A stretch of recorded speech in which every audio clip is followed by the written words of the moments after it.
Go ahead. Yeah. Sorry. And then also last month, the FDA canceled the milk testing program, specifically as it refers to high-path avian influenza. Yeah. Where is Pennsylvania on that testing? I know obviously we have that plant in Western PA. Will we still be testing raw milk for high-path avian influenza? Yeah, and look, this is another example. We are, by the way, you should be asking your federal officials these questions, but I'm happy to answer them, and they're fair questions. But here's the thing.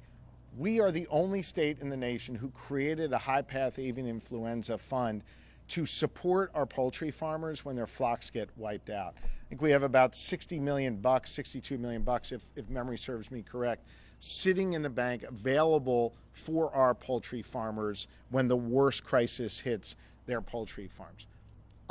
The best way to stop that worst case scenario is to do the testing, is to try and make sure you're testing these flocks. If you get a bad test, you're able to isolate that as quickly as possible so it doesn't spread either throughout that particular farm or to others.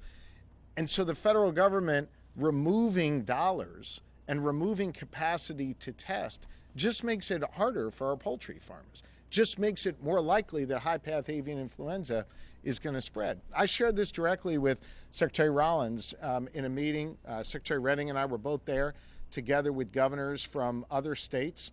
I mean, it was bipartisan. I might have actually, I think, been the only Democrat in the room, maybe one of only two. Because the point is, like, ag shouldn't be a partisan exercise. Ag shouldn't be about, helping one state over the other. Ag should be about something that lifts everybody up.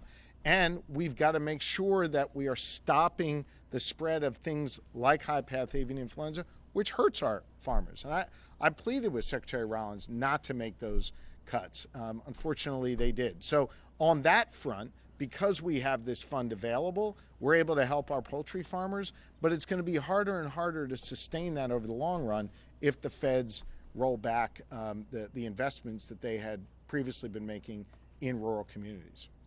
Okay? Thank you. We good?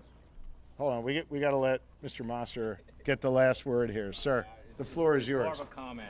Kent and I sit on Schuylkill County's Farmland Preservation Board.